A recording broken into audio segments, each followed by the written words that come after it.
The dolls were alive. The macabre story of the workshop lady. New Orleans, 1880. Before we dive into this story, I'd love to know, where are you watching from today? The United States? The United Kingdom? Canada?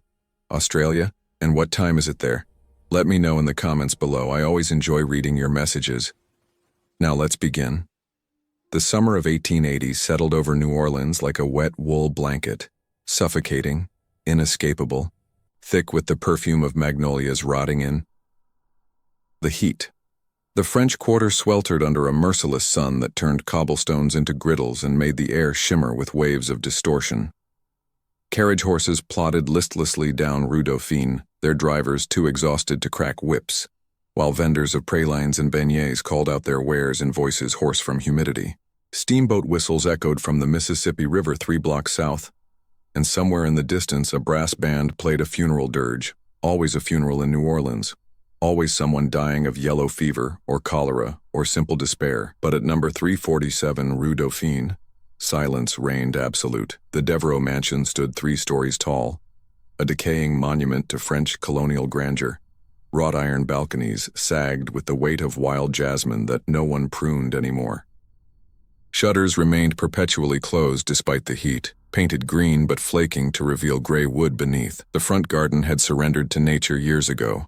Oleander and wisteria choked the iron fence, trumpet vines strangled a marble fountain that no longer flowed.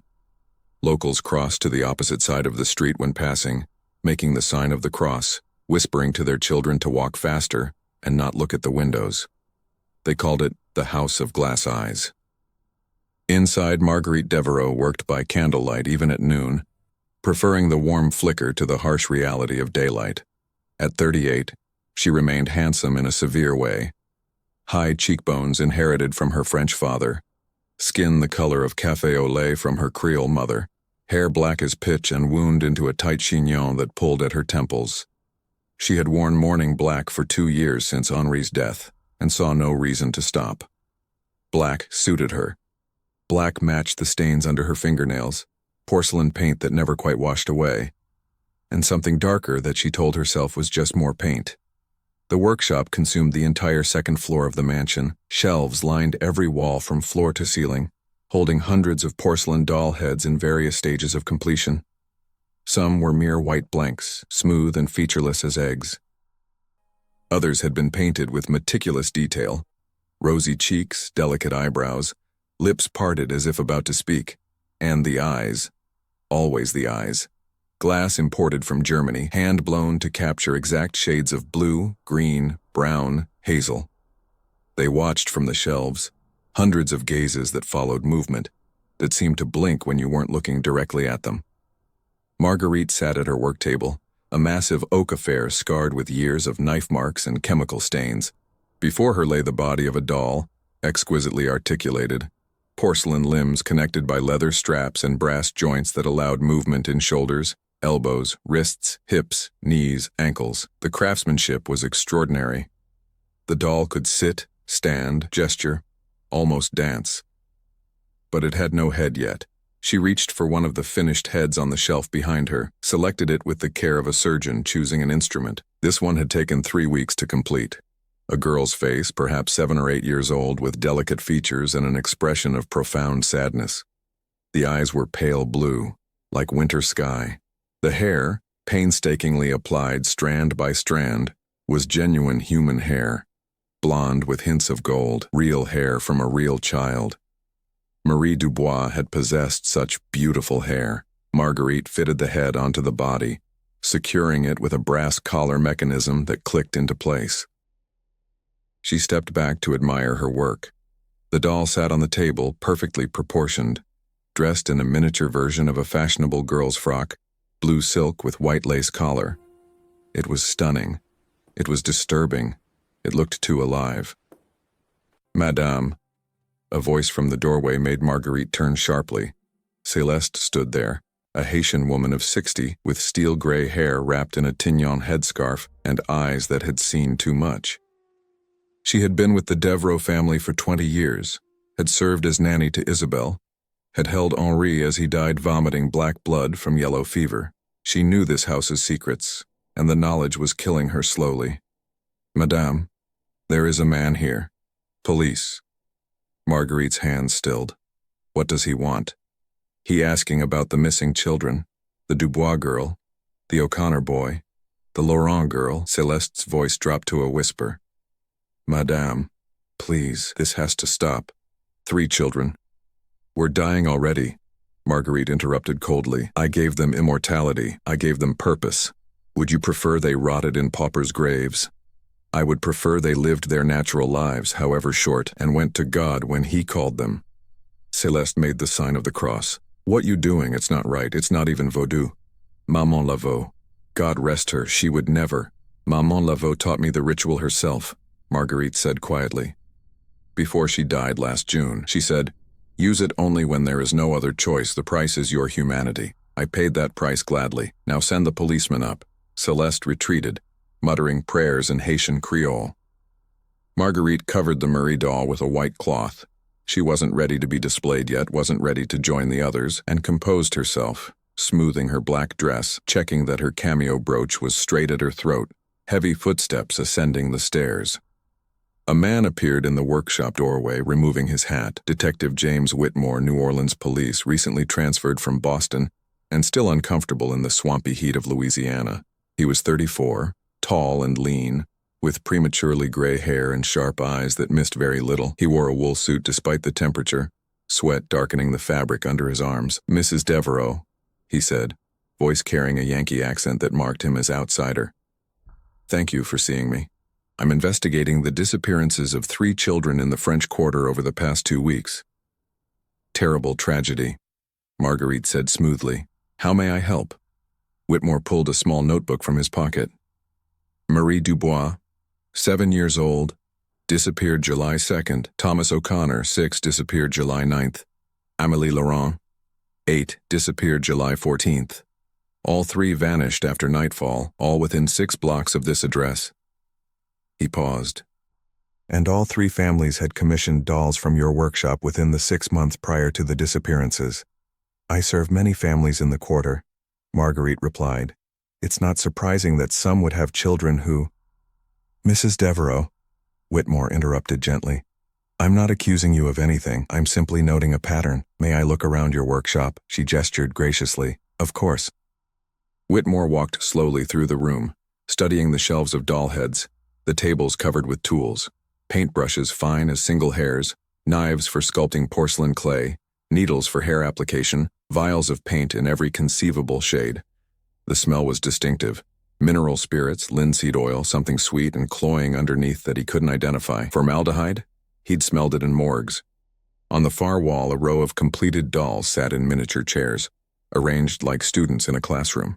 There were perhaps a dozen of them, all exquisitely made, all dressed in elaborate costumes. Whitmore approached slowly, studying each face. One doll caught his attention, blonde hair, blue eyes, delicate features, wearing a blue silk dress.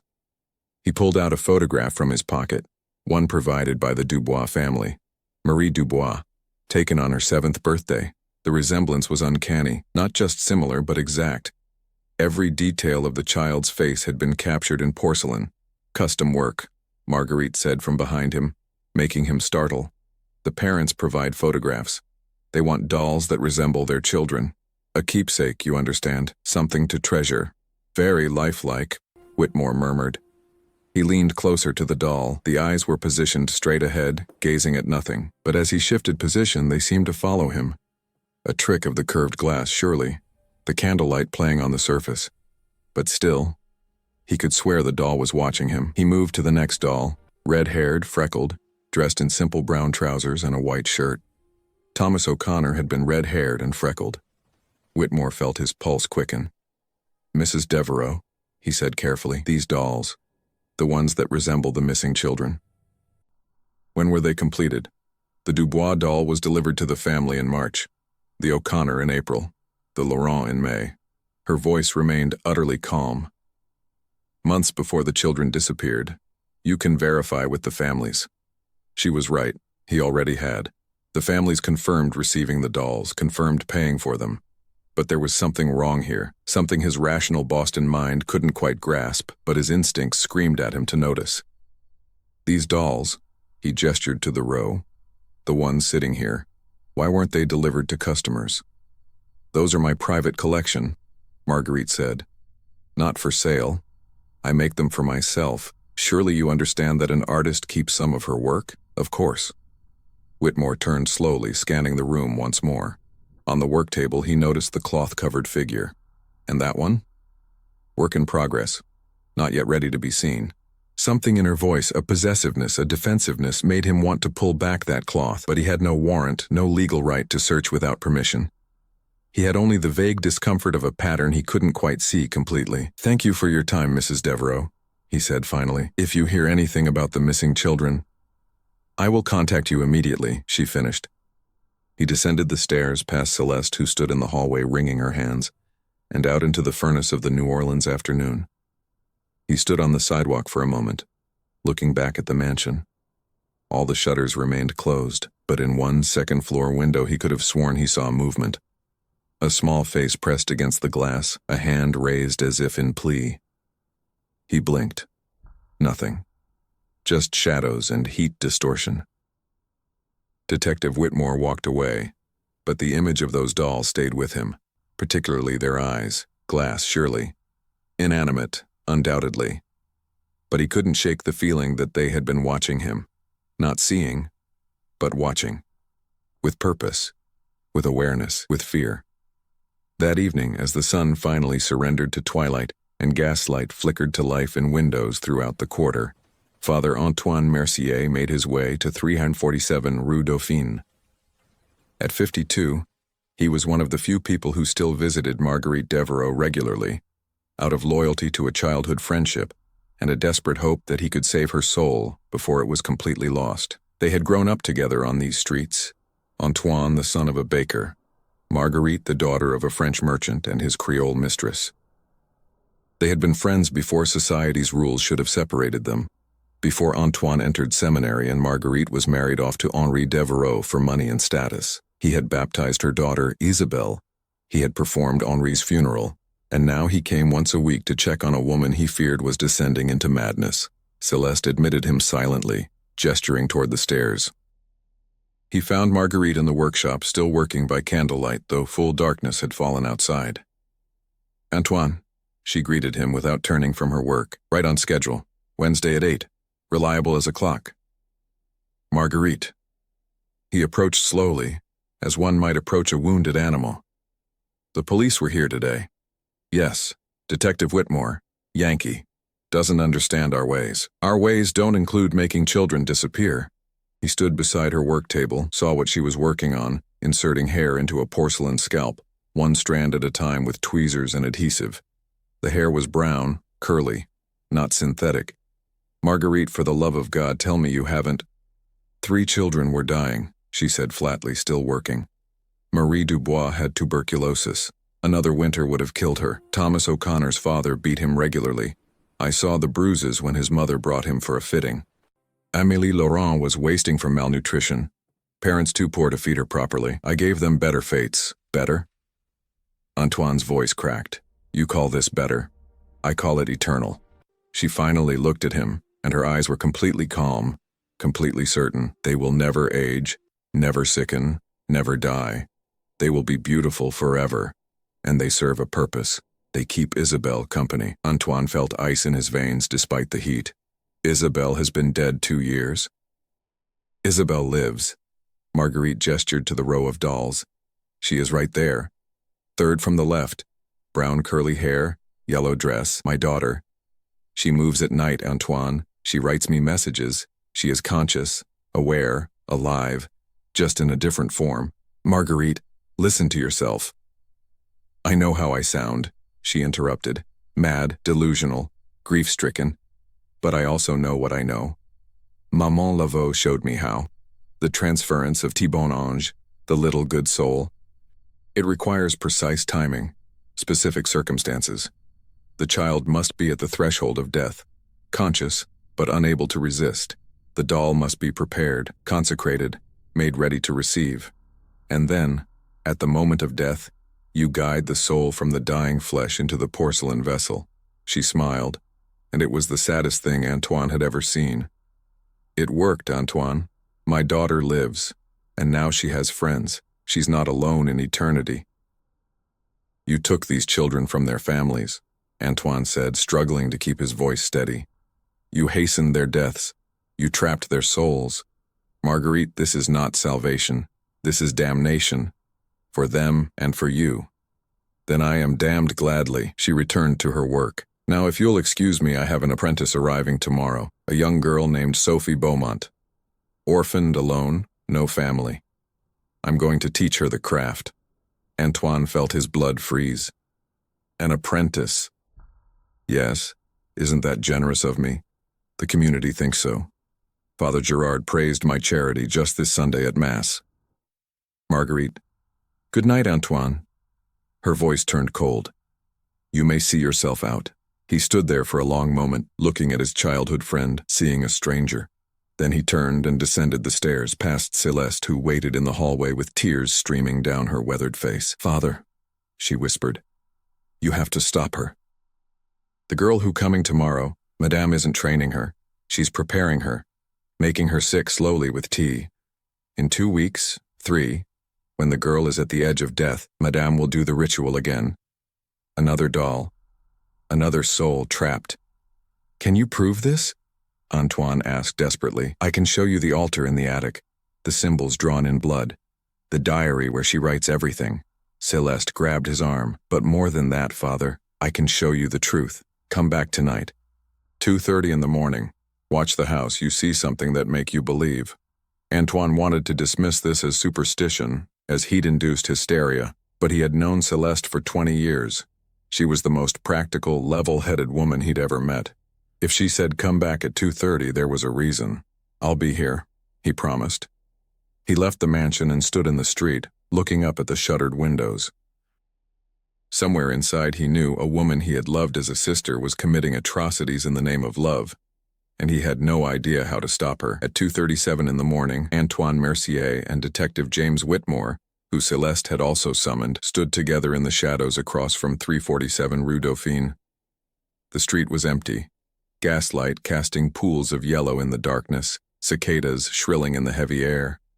Both men were exhausted, skeptical, but compelled by Celeste's certainty.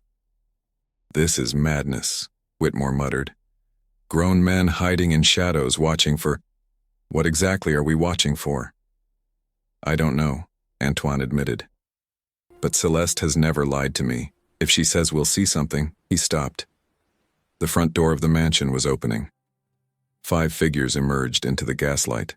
Small figures. Child-sized. Moving with odd mechanical precision. Steps too regular. Postures too rigid. They walked in a single file line down the front steps, through the overgrown garden, through the iron gate that swung open silently. They were dolls. Walking dolls. Whitmore made a sound like a man who'd been punched in the stomach. Antoine crossed himself, lips moving in prayer. The dolls crossed Rue Dauphine, seemingly oblivious to the 2 men watching, and entered the cemetery of St. Louis No. 1 through a gap in the wall. Sweet Jesus, Whitmore breathed. Not Jesus doing this, Antoine whispered. They followed at a distance, entering the cemetery through the main gates. The tombs rose white in the moonlight, above-ground crypts in the New Orleans tradition, small stone houses for the dead. The dolls moved between them with clear purpose, navigating the maze of tombs until they reached a recent grave. Henri Devereaux died August 1878. One doll, the one with brown curly hair and a yellow dress, approached the tomb. She placed her porcelain hands against the stone marker, and her small body shook as if with sobs. No sound emerged, of course. Dolls had no voice, but the grief was unmistakable. The other dolls gathered around her, forming a circle, their hands joining. And then Whitmore saw it, tears. Actual tears running from glass eyes, catching moonlight, falling onto stone. Porcelain did not cry. Glass did not weep, yet he was seeing it with his own eyes. One doll, the blonde one, the one that looked like Marie Dubois, turned its head slowly, mechanically, until it faced the 2 men. Whitmore knew they were hidden in shadow, knew there was no way the doll could see them, but it looked directly at him, directly into his eyes. The doll raised one arm, pointing at the Devereaux mansion visible beyond the cemetery wall. Then it made a gesture across its throat, slow, deliberate, unmistakable. A warning. A plea. Stop her, before she kills again. The dolls reformed their line and walked back toward the mansion, disappearing through the garden gate. The men stood paralyzed in the cemetery for long minutes after they were gone, neither willing to speak first, neither wanting to acknowledge what they had witnessed. Finally, Whitmore said, his voice shaking, "That didn't happen. That couldn't have happened." "But it did," Antoine replied. "God help us all, it did." They left the cemetery as the first gray light of dawn touched the eastern sky. Neither slept that night. Both knew that something had to be done, had to be stopped. But how did you stop a mother's love twisted into something monstrous? How did you free souls trapped in porcelain? How did you prove the impossible? And most urgently, how did you save Sophie Beaumont, who would arrive at the House of Glass Eyes in just a few hours, completely unaware that she had been chosen not as an apprentice, but as the next doll? The sun rose over New Orleans, beginning another sweltering day. In the workshop at 347 Rue Dauphine, Marguerite Devereaux prepared a new body. Porcelain limbs, brass joints, empty head waiting for a face. She hummed softly as she worked, a lullaby she had once sung to Isabel. Soon her daughter would have another playmate. Soon the collection would be complete. Soon she would never be alone again. The oppressive heat of late July transformed New Orleans into a fever dream. By mid-morning, the temperature climbed past 90 degrees, and by afternoon the air became so thick with humidity that breathing felt like drowning. The Mississippi River steamed. Horses collapsed in their traces. Those who could afford it stayed inside with dampened cloths pressed to foreheads, while the poor suffered in airless tenements praying for rain that never came. Detective James Whitmore had not slept properly in 5 days. Every time he closed his eyes, he saw those dolls walking through the cemetery, saw those glass eyes weeping real tears, saw that small porcelain hand making the gesture across its throat. Stop her. His rational mind, trained in the empirical methods of modern criminology, insisted that he had experienced mass hallucination brought on by heat exhaustion and suggestion. But Father Antoine Mercier had seen the same thing, and the priest was neither hysterical nor prone to flights of fancy. On the morning of July 20th, Whitmore stood before Judge Beauregard Fontenot in his chambers at the parish court, hat in hand, presenting a request for a search warrant. The judge, a portly Creole gentleman of 65 with magnificent white whiskers, listened with increasing skepticism. "Let me understand you correctly, Detective," Judge Fontenot said in his honey-slow Louisiana drawl. "You want to search the home of Marguerite Devereaux, a respected widow and artisan, because you have a feeling she is connected to 3 missing children. Your evidence consists of the fact that their families commissioned dolls from her workshop, which is her profession after all, and that these dolls bear resemblance to the missing children, which is the entire point of custom doll making. Have I summarized accurately? Your Honor, there are additional circumstances. You saw dolls walking in a cemetery at 2:30 in the morning," the judge interrupted, reading from Whitmore's written statement. "Dolls that wept and gestured. Detective, have you been drinking?" "I was completely sober, Your Honor. Father Mercier of St. Louis Cathedral witnessed the same, a priest who happens to be childhood friend of Mrs. Devereaux and who is therefore emotionally compromised." Judge Fontenot set down the papers. "Detective Whitmore, you are new to New Orleans. You don't yet understand our ways. On hot summer nights in the quarter, all manner of strange things seem to occur. Voodoo practitioners conduct ceremonies in Congo Square. Spiritualists hold seances in parlors. People see ghosts, hear voices, witness miracles and curses. It's the heat, the fever, the particular madness of this city. I cannot authorize invasion of a citizen's privacy based on supernatural testimony." Whitmore felt desperation rising, then authorize it based on pattern recognition. 3 children disappeared within 6 blocks of her residence. 3 families had recent business with her. "Let me search the premises thoroughly. If I find nothing, I'll drop the investigation entirely." Judge Fontenot studied him for a long moment. Finally, he sighed. "You have 24 hours, Detective. Search the property, speak with Mrs. Devereaux, examine whatever you wish. But I warn you, if you find nothing, and this becomes harassment of a bereaved widow, I will have your badge. Am I clear?"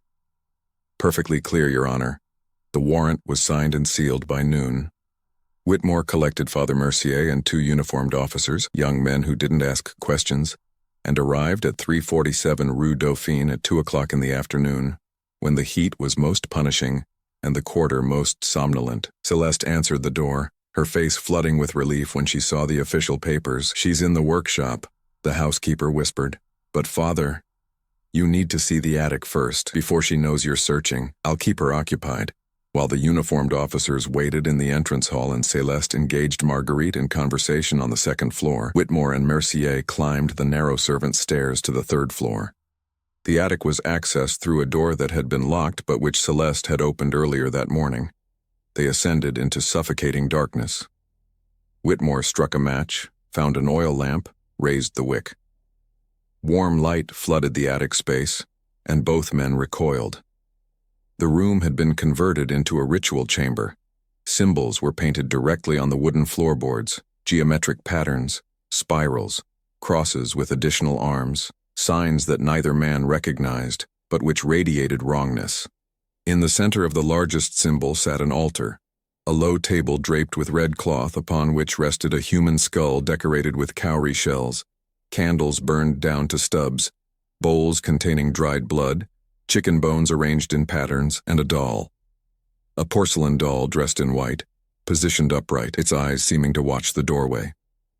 "Dear God," Mercier breathed, making the sign of the cross. Whitmore approached carefully, studying the layout.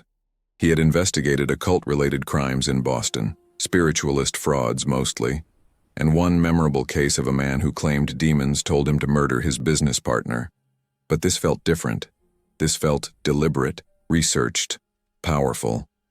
The symbols were too precise to be mad ravings, the altar too carefully maintained to be theatrical fakery.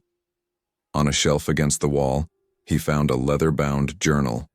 He opened it with trembling hands, began to read. The entries were dated, methodical, written in elegant script. They told a story that made his blood run cold. November 14th, 1878. Isabelle burns with fever. The doctor gives her 3 days, perhaps 4. Henri died 3 months ago. I cannot lose them both. I will not. Maman Laveau taught me the ritual before she passed. She warned me, the price is your humanity, your soul, your place in heaven. I told her I don't care. Let God judge me. I will save my daughter. November 17th, 1878. Isabelle slips away, pulse weakening, breath shallow. I have prepared the doll, modeled on her exact likeness, hair from her baby curls, dress from her favorite fabric.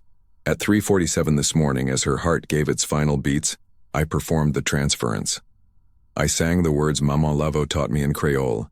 I cut my palm, let blood fall on the doll's lips.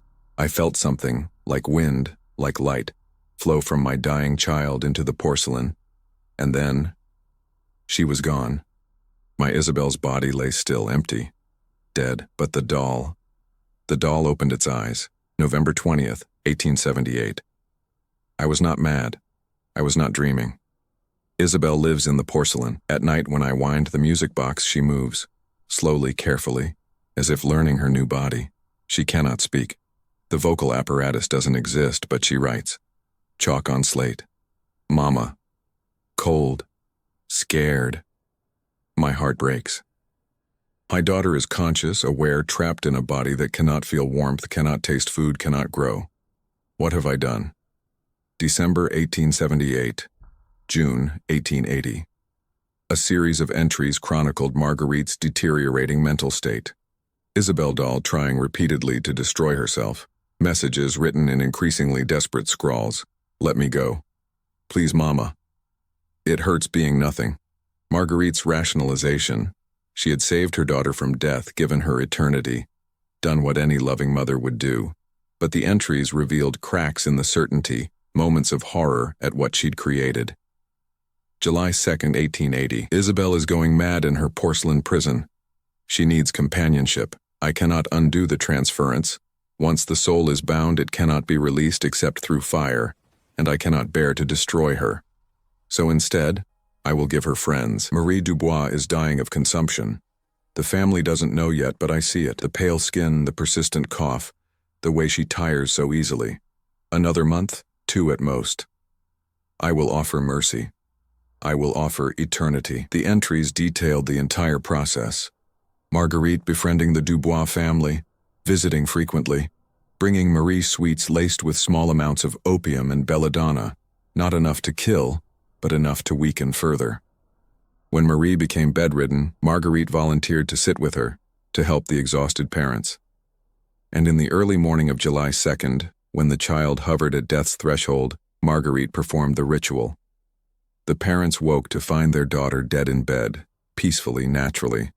They never suspected. July 9th, 1880, Thomas O'Connor. Marguerite had noticed bruises, suspected abuse.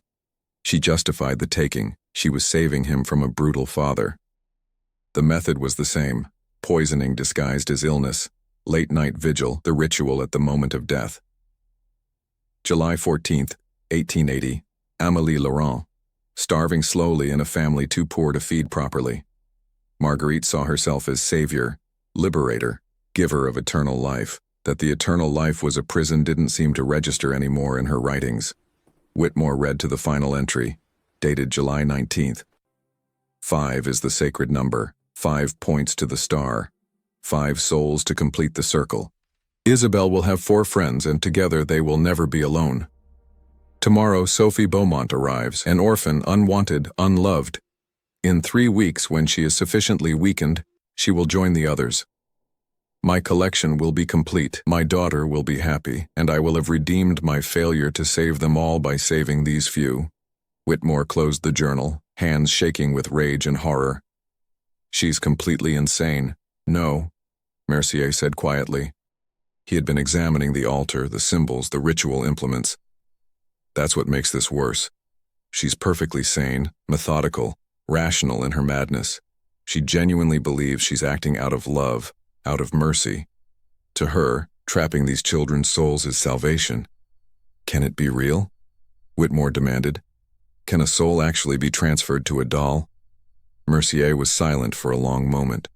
Finally, I've been a priest for 30 years. I've performed exorcisms, witnessed miracles, seen things I cannot explain with theology or science. If you'd asked me a week ago, I would have said no, impossible. Superstition, but I saw those dolls walk, I saw them weep. And if I believe in souls, which I must as a priest, then I must also believe they can be manipulated, trapped, bound to physical vessels through ritual and will. He looked at Whitmore. She's committed murders, 5 of them, if we count Isabel. But the children aren't dead, they're worse than dead. They descended from the attic, grim and determined. On the 2nd floor they found Marguerite in her workshop, calmly painting the face of a new doll. Brown hair, delicate features, a face that would match Sophie Beaumont perfectly. She looked up as they entered, showing no surprise at the uniformed officers who followed. Gentlemen, she said pleasantly. To what do I owe this official visit? Whitmore held up the journal. This. Your confession, written in your own hand. Marguerite Devereaux, I'm arresting you for the murders of Marie Dubois, Thomas O'Connor, and Amélie Laurent, and for the unlawful imprisonment and abuse of your daughter, Isabel. Marguerite set down her paintbrush carefully. Murders? Detective, you misunderstand. Those children were dying. I gave them immortality. You poisoned them. You hastened their deaths, and then you trapped their souls in porcelain prisons. Whitmore's voice shook. That journal describes premeditated murder. That journal describes salvation. Marguerite stood, her black dress rustling. You cannot arrest me for this. There are no bodies. The children were buried by their families. There is no physical evidence of poisoning. The symptoms mimicked natural illness. And as for the spiritual aspects, she smiled coldly. Do you truly intend to present evidence of soul transference in court? Judge Fontenot will have you committed to the asylum. Whitmore realized with sinking horror that she was right. The journal would be dismissed as ravings. The families had already buried their children, believing them to have died naturally. Exhuming bodies would require additional warrants, evidence, explanations. And even if toxicology showed poison, how could he prove Marguerite administered it? She had been a kind visitor, a concerned friend. Then I'll burn this house down, he said rashly. Destroy the dolls, free the soul. You'll do no such thing, Marguerite interrupted. Those dolls are my property, my art, my children, and destroying them wouldn't free the souls, detective. It would obliterate them. The soul is bound to the vessel. If you burn the porcelain, you burn the child. Forever. No heaven, no rest, just cessation. She tilted her head. Is that what you want? To erase 5 children from existence? Mercier stepped forward. There must be a way to release them, a counter-ritual, a reversal. There is, Marguerite admitted, but it requires life for life. 5 souls bound requires 5 lives sacrificed to free them. Are you prepared to kill 5 innocent people to free 5 children who are admittedly in unfortunate circumstances but still conscious and aware? Or would you prefer they continue as they are, alive, eternal, and under my loving care? The moral calculus was obscene. Whitmore wanted to drag her to jail, to see her hang for what she'd done. But she had constructed a perfect trap. The evidence was insufficient for conviction, and any attempt to free the children risked destroying them utterly. You're a monster, he said finally. I'm a mother, Marguerite corrected. And when you have children, detective, when you face their deaths, when you hold them as they slip away, then judge me. Until then, I suggest you leave my home. Your warrant, I believe, expires at 2 o'clock tomorrow. You found nothing prosecutable. Good day. She returned to her painting, dismissing them as if they were servants who had overstayed. The uniformed officers looked to Whitmore for guidance. What could he do? He had no legal grounds to arrest her. The journal proved nothing in a court that didn't believe in voodoo rituals, and attempting to seize or destroy the dolls might cause exactly the catastrophe Marguerite described. They left the mansion in furious silence. On the street, Whitmore turned to Mercier. We have to stop her. Sophie Beaumont arrives today. In 3 weeks, that girl will be dead and trapped in porcelain. I know, Mercier said, but how? We can't prove she's committed crimes. We can't arrest her without evidence. We can't free the children without killing others. What option remains? We prove it, Whitmore said grimly. Tonight. You said you saw the dolls walk.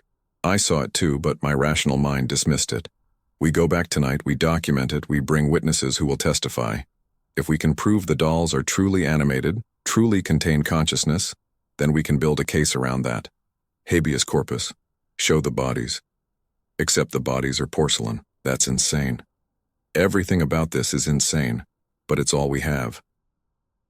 They returned that night at 1 o'clock in the morning, bringing with them a photographer, a young man named Jacques Devereaux, no relation to Marguerite, who specialized in spirit photography and was therefore open-minded about supernatural phenomena. They positioned themselves across from 347 Rue Dauphine, camera set up on tripod, flash powder prepared, waiting. The July night was marginally cooler than the day, but still oppressive. Cicadas screamed in the darkness. Somewhere distant, a steamboat horn sounded. The French quarter slept fitfully in the heat. At 2:34, the door opened. 5 dolls emerged. They walked in single file just as before, their movements mechanical but purposeful. The photographer gasped. Whitmore gripped his arm. Photograph them. Document everything. Jacques fumbled with the camera, hands shaking. The flash powder ignited with a brilliant burst of white light that momentarily illuminated the entire street. The dolls paused, turning to look directly at the source of light. In that frozen moment, the camera captured them. 5 small figures, porcelain faces eerily human, eyes reflecting light like animals. The dolls resumed their walk, entering the cemetery of St. Louis No. 1. The 3 men followed at a distance, Jacques carrying the heavy camera equipment, Mercier holding a lantern, Whitmore taking notes. In the cemetery, the dolls gathered again at Henri Devereaux's tomb. Isabelle Doll placed her hands on the stone, body shaking with silent grief. The others formed their circle, hands joining.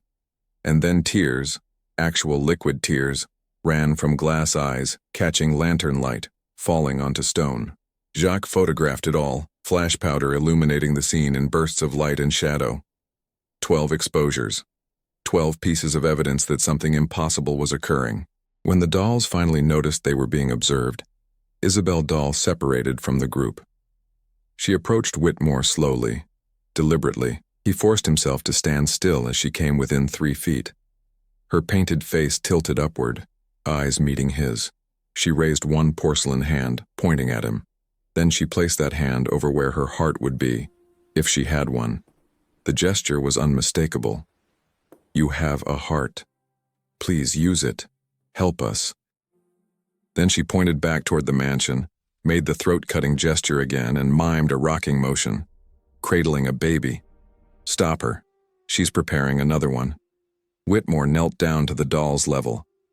"I'm trying," he whispered. "I don't know how yet, but I'm trying. Can you help me? Can you show me how to free you?" Isabel doll tilted her head, considering. Then she reached out and touched his hand. Her porcelain fingers were cold, lifeless, yet the touch conveyed desperate urgency. She gestured for him to follow and walked deeper into the cemetery. The 3 men followed her between tombs and crypts until they reached the oldest section, where graves dated to the 1700s. Isabel stopped at a large family tomb, the name Laveau carved above the entrance. Marie Laveau, the famous voodoo queen of New Orleans, was buried here. Her tomb was covered with X marks where supplicants had left offerings and requests. Isabel doll placed her hand on one of the X marks, then pointed to herself and the other dolls, then drew an X in the dirt at her feet. She repeated this 3 times. "She's saying the answer is here," Mercier whispered. With Marie Laveau, the ritual Marguerite learned. The counter-ritual would also come from Laveau. Isabel doll nodded vigorously, her china head clicking with the motion. Then she pointed at the mansion again, held up 5 porcelain fingers, then closed them one by one until only one remained. 5 will become 1. Stop her before there are 5. She and the other dolls returned to their single-file line and walked back toward the mansion, leaving the 3 men standing at Laveau's tomb with 13 photographs in the beginning of understanding. "We need to find Marie Laveau's grimoire," Mercier said. "Her ritual texts. If Marguerite learned the transference from Laveau, then the reversal must exist in Laveau's writings." "Laveau died last year," Whitmore said. "Her daughter, Marie Laveau II, might have inherited the texts, or her students," Jacques the photographer added. "Laveau trained many practitioners.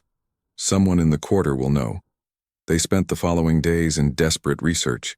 Mercier consulted with other priests, including those who worked with the city's Creole and black populations and who understood voodoo practices better than he did. Whitmore interviewed elderly residents of the quarter who had known Marie Laveau, seeking anyone who might know where her ritual texts were kept. Jacques developed the photographs, and the images were stunning, irrefutable. Dolls walking upright, dolls weeping, dolls gesturing with clear intelligence. But finding Laveau's grimoire proved nearly impossible. The voodoo queen had been secretive, had passed knowledge orally to trusted students, had written little down. What texts existed were scattered, hidden, protected by those who feared persecution or exploitation. Meanwhile, Sophie Beaumont arrived at 347 Rue Dauphine. Celeste, acting as informant, reported that Marguerite had welcomed the 12-year-old girl warmly, set her up in a pleasant room, begun teaching her the basics of doll making.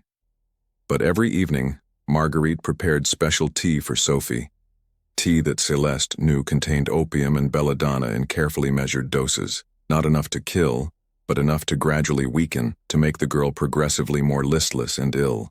Sophie herself was bright, observant, suspicious. She noticed the strange locked room in the attic. She noticed that the finished dolls were never sent to customers. She noticed how Marguerite watched her with calculating intensity, measuring her decline. On the 5th night of Sophie's residence, she found a note slipped under her door in the early morning. Chalked in childish script on a small slate. "Run, please run. Before too weak. She kill you. Make you doll. Run now." Sophie, terrified, tried to flee. But she discovered all the doors locked from outside, all the windows barred. Marguerite had anticipated escape attempts. The mansion was a prison, and Sophie was the newest inmate on death row. She began screaming, pounding on doors, begging for help. Neighbors heard but did nothing. The House of Glass Eyes was known for strange sounds, and people in the quarter minded their own business. Celeste, forbidden by Marguerite from interfering, could only weep and pray. Finally, on July 28th, 8 days after Whitmore's search, after the photographs had been developed and shown to Judge Fontenot, who remained skeptical but disturbed, after every avenue of investigation had been pursued and exhausted, Detective Whitmore made a decision that would end his career but might save a child's soul. He would kidnap Sophie Beaumont. It was not legal. It was not proper procedure. It was, technically, a crime. But Sophie would die in that house, die and become something worse than dead unless someone acted. He recruited Mercier and Celeste. They planned for 2 o'clock in the morning when Marguerite would be asleep. Celeste would unlock the doors. They would take Sophie and disappear, perhaps to the church, perhaps out of Louisiana entirely, wherever Marguerite couldn't reach. But on the night of July 29th, when they approached 347 Rue Dauphine at the appointed hour, they found the front door already open, and sounds coming from inside. Not screams, but something worse. Singing. Children's voices singing in perfect, eerie harmony, a lullaby in Creole, the words ancient and disturbing. They rushed inside, up the stairs to the second-floor workshop, where candlelight flickered and smoke rose from burning herbs. The sight that greeted them would haunt their nightmares forever. Sophie Beaumont lay on Marguerite's work table, unconscious but breathing.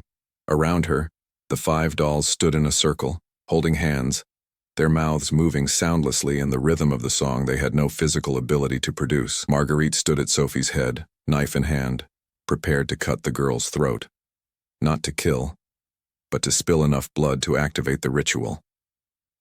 Stop. Whitmore drew his revolver. Step away from her. Marguerite looked up, utterly calm. You're too late, Detective. The ritual is begun. The circle is cast. In 30 seconds, Sophie will cross the threshold between life and death, and I will guide her soul to its new home. She gestured to the prepared doll body on a nearby table. You can shoot me, but that won't stop it. The magic has its own momentum now. The dolls turned their heads in unison, looking at Whitmore with their 2 human eyes, and he understood. They weren't helping Marguerite, they were trying to stop her. The singing was their attempt to disrupt the ritual, to break her concentration, to buy time. Father Mercier rushed forward, grabbed Sophie's unconscious body and pulled her from the table. The moment her body crossed the circle's perimeter, the candles extinguished simultaneously. The singing stopped. The dolls collapsed like marionettes with cut strings. Marguerite screamed, a sound of pure rage and anguish. You've ruined it. The ritual requires completion within the circle. You've condemned her to death. She's already too far gone, too weak. I was saving her. You were murdering her, Whitmore said, helping Mercier carry Sophie toward the stairs. To Celeste. Call for an ambulance. Tell them poisoning, opium and belladonna. They got Sophie to Charity Hospital, where doctors pumped her stomach and administered activated charcoal. She survived, barely, and would spend 2 weeks recovering. When she was finally strong enough to speak, she told authorities everything. The poisoned tea, the locked doors, the dolls that moved at night and left warning messages, the madwoman who spoke of salvation through porcelain. Judge Fontenot, faced with a living witness and near victim, along with the impossible photographs and testimony from multiple reliable citizens, finally issued a warrant for Marguerite Devereaux's arrest. But when police arrived at 347 Rue Dauphine on the morning of July 30th, they found the mansion empty. Marguerite was gone, and so were the 5 dolls. All that remained was a note pinned to the work table with a knife. You think you've won. You've saved 1 child and condemned 5 others to eternal imprisonment. The ritual to free them exists, but you'll never find it. Marie Laveau took it to her grave. My daughters will remain with me, conscious and aware for all eternity. And when I die, they will remain, alive in porcelain, trapped forever, with no one to care for them, no one to speak to them, no one to ease their loneliness. You've doomed them to solitary eternity. I hope you're satisfied. Marguerite Whitmore stood in the empty workshop, reading the note 3 times, feeling horror and defeat wash over him. They had saved Sophie Beaumont. But 5 souls remained trapped in porcelain, now in the hands of a woman who had vanished completely. The manhunt for Marguerite Devereaux would consume the New Orleans police for weeks, but she had disappeared utterly. No sightings, no traces, nothing. It was as if the earth had swallowed her, and somewhere in the darkness, 5 dolls sat in a circle, aware, conscious, trapped, waiting hopelessly for a freedom that would never come. Or so they thought. August brought no relief from the heat.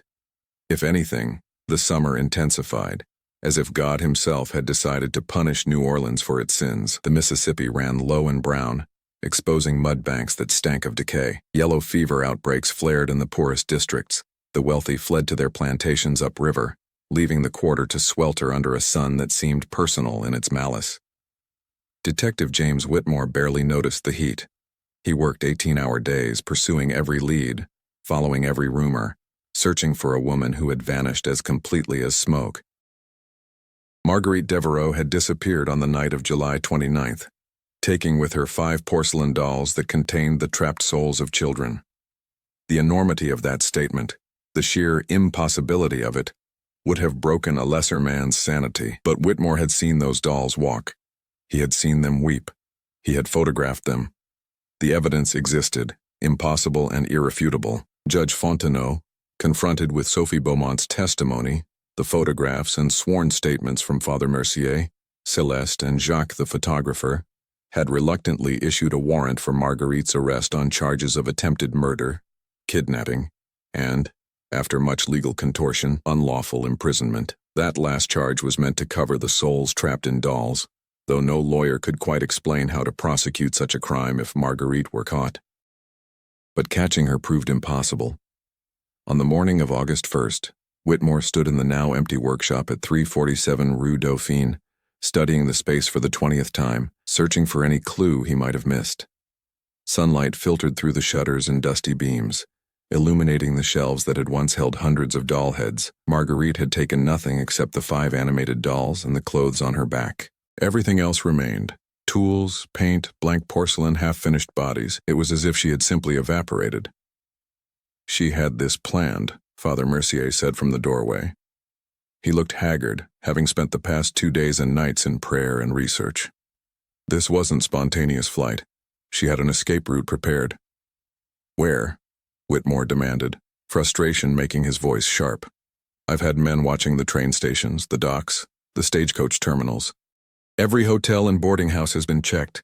I've sent descriptions to police in every parish in Louisiana, to Mississippi, to Texas. Nothing. She's disappeared like a ghost. Perhaps she's hiding in plain sight, Mercier suggested. Disguised herself, changed her appearance. Traveling with 5 dolls? Whitmore shook his head. That's memorable, distinctive. Someone would have noticed. Celeste, who had been lingering in the hallway, entered quietly. The elderly housekeeper had aged 10 years in the past week, guilt and grief etched into her weathered face. She had stayed in Marguerite's employ for 2 decades, had loved little Isabel as if she were her own granddaughter, and now carried the weight of having failed to stop the horror earlier. Madame had family, Celeste said softly, not in the city, out in the bayou. Her mother's people, Creole trappers and fishermen. They live in the swamps south of Lake Pontchartrain, places with no roads, no names, people who don't trust outsiders, don't talk to police. Whitmore felt a surge of hope. Why didn't you mention this before? Because I wasn't sure she'd go there. Madame hadn't spoken to them in 20 years. They disowned her when she married Monsieur Henri, said she was getting above herself. But their family, they're the only people who might hide her, especially if she told them the police were persecuting her for practicing the old ways. Can you guide us there? Celeste hesitated. The swamp is dangerous for those who don't know it. Alligators, water moccasins, quicksand. And her family, they won't welcome strangers. They might shoot first. I'll take the risk, Whitmore said. How soon can we leave? Dawn tomorrow. We'll need a pirogue, flat-bottomed boat, and supplies. And Father Mercier should come. They respect priests. They departed at first light on August 2nd, poling south through the maze of waterways that fed into Lake Pontchartrain. Celeste guided their flat-bottomed boat through channels barely wider than the vessel itself, past cypress trees draped with Spanish moss, past egrets standing motionless in shallows, past the occasional alligator that watched them with ancient, indifferent eyes. The heat in the swamp was beyond anything Whitmore had experienced in the city.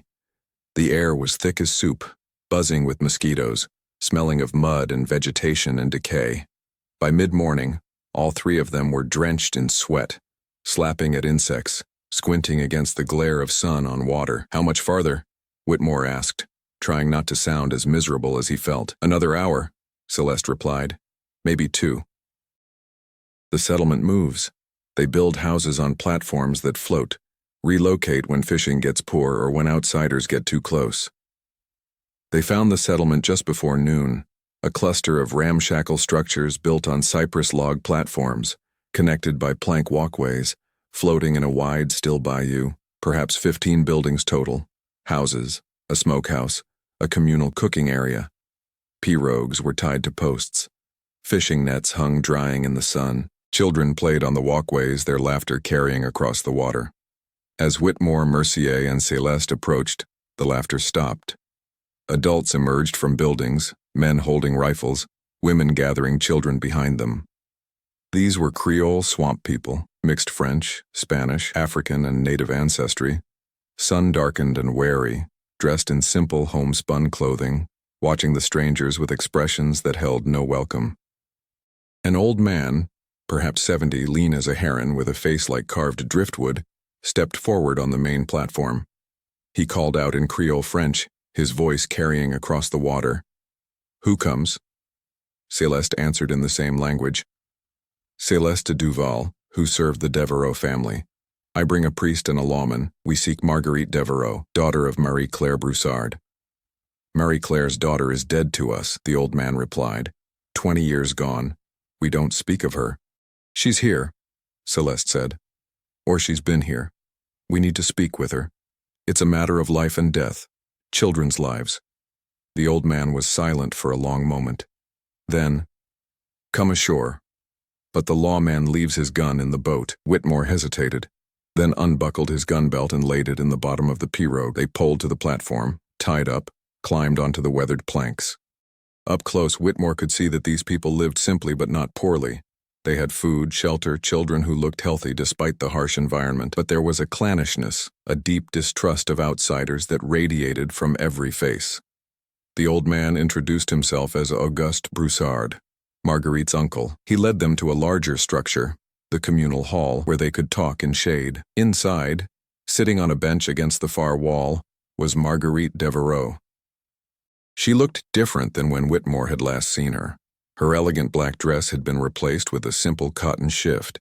Her hair hung loose down her back, shot through with gray that had been hidden before by careful styling. She looked older, more haggard, but also strangely peaceful, and arranged on a bench beside her sat the 5 dolls. Whitmore's hand instinctively reached for the gun he'd left in the boat. Father Mercier made the sign of the cross. Marguerite looked up at them with no surprise, no fear, just weary resignation. "I knew you'd find me eventually," she said quietly. "Celeste always was clever." "Marguerite," Mercier said gently, "you need to come back to New Orleans, face trial. Sophie Beaumont survived. She's testifying about what you did. Running only makes it worse." "I'm not running," Marguerite replied. "I'm protecting my children." She gestured to the dolls. "In the city, you would destroy them. Here my family understands. They practice the old ways. They know about spirits and souls and the spaces between life and death." Auguste Broussard spoke. "My niece came to us asking sanctuary. She told us the police were persecuting her for voodoo practices. She showed us these dolls, told us they contain the souls of dying children she saved. At first, we didn't believe, but then..." He paused. "We saw them move, saw them write messages in the dirt. We know she speaks truth. These are not ordinary dolls. They're prisoners," Whitmore said harshly. "Those children are trapped, conscious, suffering. Marguerite poisoned them, killed them, and bound their souls into porcelain. That's not salvation. It's murder and torture combined." One of the dolls, Isabel, Whitmore recognized, suddenly moved. She stood from the bench with jerky mechanical motion, walked to the center of the room and knelt in the dirt floor. With one porcelain finger she began to write, "Help us. Mama crazy. We want die properly," the people in the communal hall gasped. Auguste crossed himself. Marguerite let out a soft sob. "You see," Whitmore said. "They're begging to be freed. Marguerite, please. End this. Let them go. Marguerite stood, moved to Isabel doll and picked her up gently as one might hold a real child. I can't, she whispered. The ritual to free them requires 5 lives sacrificed. I won't kill 5 innocent people just to release them. Better they remain as they are, conscious, yes, but alive, than be obliterated completely. There has to be another way, Mercier insisted. Marie Laveau created this ritual. She must have created a counter-ritual that doesn't require additional deaths. If she did, she didn't write it down, Marguerite said. I've searched. I studied with Maman Laveau for 3 years before she died. She taught me the transference but warned me never to use it, said the counter-ritual was too dangerous, too costly. When I pressed her, she said, some doors, once opened, cannot be closed, except by walking through them yourself. I didn't understand then. I do now. The only way to free them is for me to die 5 times, which is impossible. Unless, a new voice spoke from the doorway, you split your life 5 ways. Everyone turned. An elderly black woman stood in the entrance, supported by a cane carved with symbols, her white hair wrapped in a red tignon, her eyes sharp and knowing despite her age. Whitmore guessed she was in her 80s, perhaps older, her face a map of wrinkles but her presence commanding. Mémé Joséphine, Auguste said respectfully, we didn't know you'd come. I felt something dark being discussed, the old woman said, entering slowly. And I knew Marie Laveau's work when I sensed it. I was her student too, longer ago than I care to remember. She studied Marguerite with eyes that missed nothing. You're the one who used the transference, foolish child. Maman Laveau told you not to. She also told me how, Marguerite replied defensively. If she didn't want it used, she shouldn't have taught it. She taught it so someone would know how to undo it if it were ever used against the innocent, Mémé Joséphine corrected. The knowledge was meant to be defensive, not offensive. But you've perverted it. She approached the dolls, studying each one carefully. 5 souls, 5 children, all bound by maternal love, twisted into obsession. She looked at Marguerite. You love them, don't you? Genuinely love them. They're my daughters, Marguerite whispered. All of them. I saved them from death, gave them eternity with me. You gave them prison, Mémé Joséphine said bluntly. But your love is real, even if misguided. That's important. That's the key. She turned to Mercier and Whitmore. The counter-ritual exists. I know it. But it requires the one who performed the transference to offer their life willingly, with genuine contrition, dividing their essence 5 ways. 1 death, but split into 5 sacrifices. It's theoretically possible through ritual mathematics, the same life offered 5 times, each time worth 1/5. But the pain, she shook her head. The pain of dying 5 times simultaneously while remaining conscious through all 5 deaths would drive anyone mad. Marie Laveau called it, walking through fire 5 times without burning up.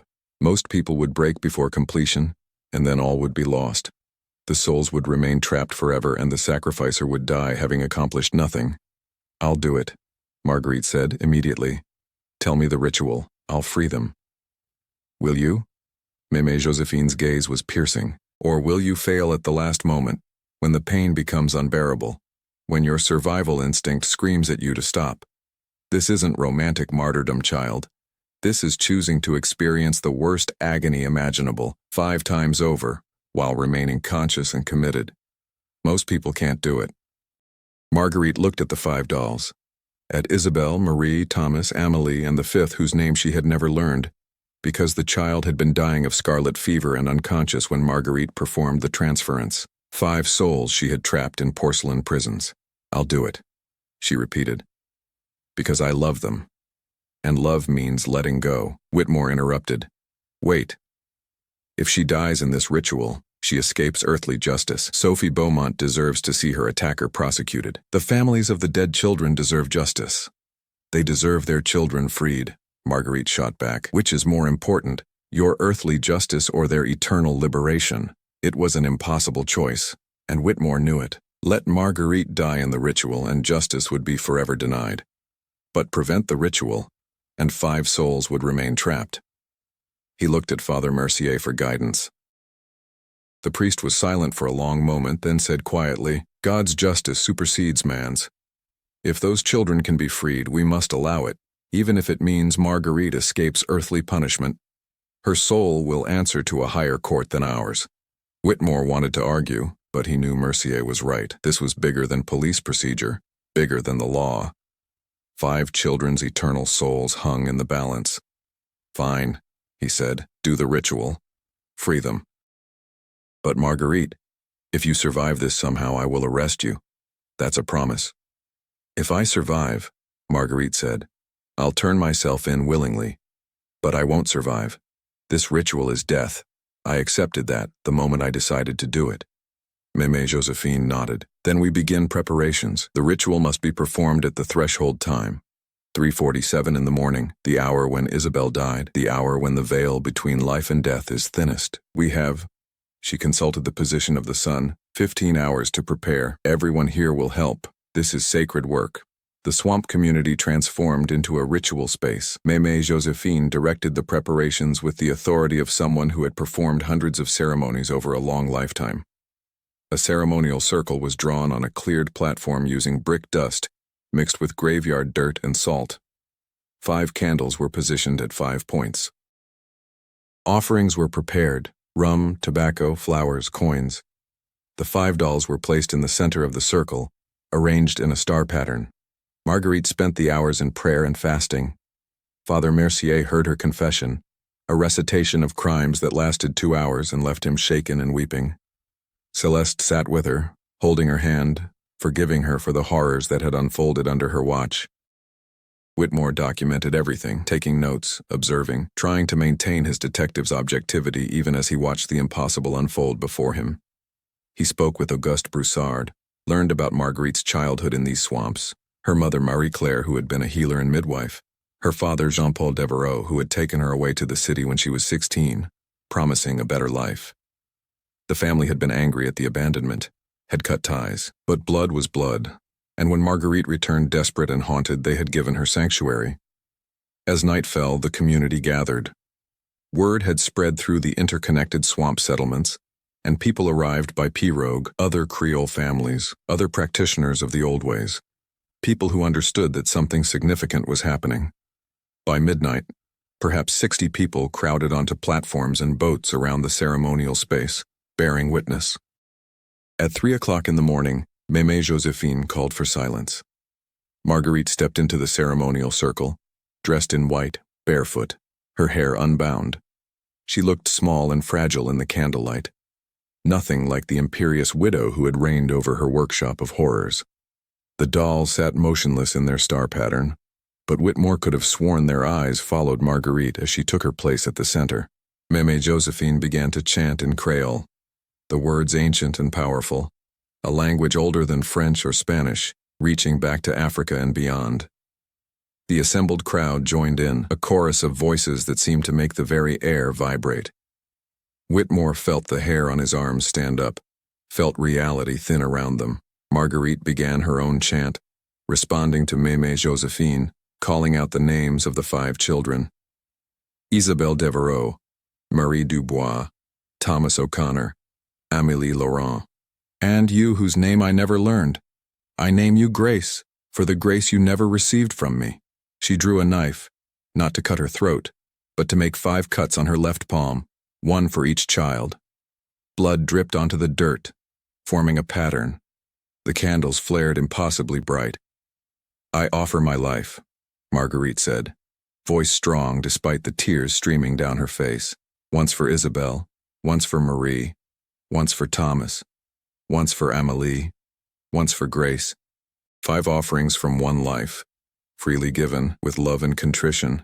May they be freed. May they fly to heaven. May they forgive me. The ritual reached its crescendo. Marguerite's body went rigid, her eyes rolling back, her mouth opening in a silent scream. Whitmore watched in horror as she aged before his eyes, not physically, but spiritually. He could see it, somehow, could see her life force being drawn out, divided, offered up. The dolls began to glow with soft, blue-white light. One by one, their porcelain forms cracked, not breaking but opening like flowers, like cocoons. And from each crack emerged something luminous and beautiful. The spirit forms of 5 children, translucent but recognizable, freed at last from their prisons. Isabel's spirit approached her mother, who was now on her knees, trembling, barely conscious. The child ghost reached out and touched Marguerite's face with a hand that was no longer cold porcelain, but warm spiritual essence. "Mama," Isabel whispered, and her voice was real, human, free. "I forgive you. I understand now. You were broken by love, but you're fixing it. Thank you for letting me go." The other 4 children's spirits gathered around Marguerite, each touching her, offering forgiveness, offering grace. And then they began to rise, not up into the sky, but through it, passing through the veil between worlds, heading toward whatever came next. Their light grew brighter, more beautiful, and then they were gone. The porcelain dolls that had housed them lay in the circle, cracked and empty, and finally just dolls. Marguerite collapsed. Father Mercier and Celeste rushed to her side. She was still breathing barely, her pulse threadly and weak, her eyes opened, focused on Mercier. "Did it work?" she whispered. "Are they free?" "They're free," he confirmed, tears running down his face. "You did it, Marguerite. You freed them." She smiled, genuine joy breaking through the pain. Good. Tell Detective Whitmore. Tell him I would have come back to face justice, but I don't think I'm going to make it." "Hold on," Mercier urged. "Stay with us." "No," she said gently. "I'm going with them. I can see there's light. And Isabel is there, reaching for me. Tell her father. Tell Henri I did my best. It wasn't good enough, but I tried." Her eyes closed. Her breathing slowed. And at 3:47 in the morning, the exact time Isabel had died 2 years before, Marguerite Devereaux breathed her last. Father Mercier administered last rites, his voice breaking on the Latin phrases. Celeste wept openly. The assembled community bowed their heads in respect for a woman who had committed terrible crimes but had found redemption in death. Detective Whitmore stood apart, struggling with conflicting emotions. Justice had not been served, not the legal kind anyway. Sophie Beaumont would never see her attacker in court.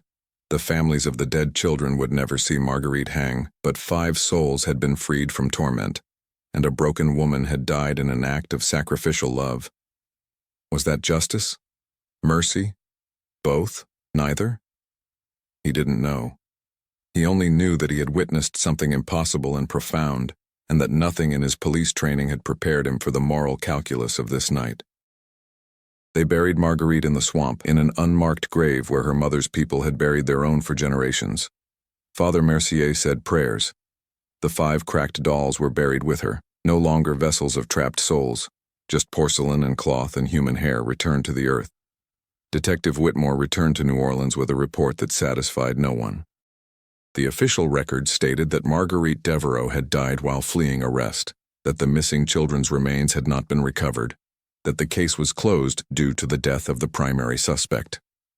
Whitmore included none of the supernatural elements. Who would believe them? He filed the photographs of walking dolls in a drawer marked unexplained and tried to forget.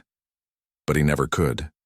Years later, when he was an old man retired from the force, he would sometimes take out those photographs, study the images of porcelain figures walking upright, weeping real tears, and wonder, how many other impossible crimes never got solved because we couldn't admit they were impossible? How much suffering continued because we refused to believe in what we couldn't explain? Sophie Beaumont recovered fully and was adopted by Father Mercier's sister's family. She grew up healthy and happy, though she never could look at dolls without shuddering. She lived to be 73, married, had children and grandchildren, and only spoke of her time in the House of Glass Eyes once, to her granddaughter as a warning. Some loves become prisons. Be careful what you hold too tightly. Sometimes the greatest love is in the letting go. Celeste returned to Haiti, where she spent her remaining years working with orphaned children, trying to atone for her years of silent complicity. She died peacefully in her sleep at 84. The mansion at 347 Rue Dauphine stood empty for years, slowly decaying, until it was finally torn down in 1903. The lot remained vacant. No one wanted to build on cursed ground. Until 1952, when a parking garage was constructed there. And if visitors to that parking garage sometimes reported seeing small shadows in the corners, hearing childlike laughter echoing, or finding chalk messages written on concrete walls. Well, that was New Orleans. The city had always been full of ghosts. In St. Louis Cemetery No. 1, 5 small markers stand in an obscure corner, placed there by Father Mercier in 1881. Isabelle Devereaux, 1872-1878, finally free. Marie Dubois, 1873-1880, finally free. Thomas O'Connor, 1874-1880, finally free. Amélie Laurent, 1872-1880, finally free. Grace, unknown, 1880, finally free.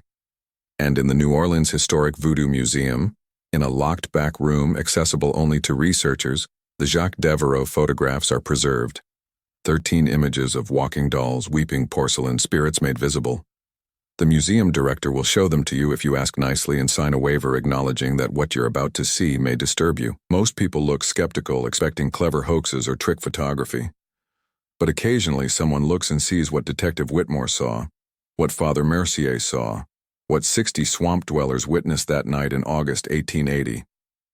Proof that souls are real, proof that they can be trapped, proof that love, however twisted, can ultimately lead to redemption. And proof that in New Orleans, where the veil between worlds has always been thin, the impossible happens more often than the rational mind can accept. The journey back from the swamp took 2 days. Detective Whitmore, Father Mercier, and Celeste returned to New Orleans on the morning of August 4th, exhausted, traumatized, and fundamentally changed by what they had witnessed.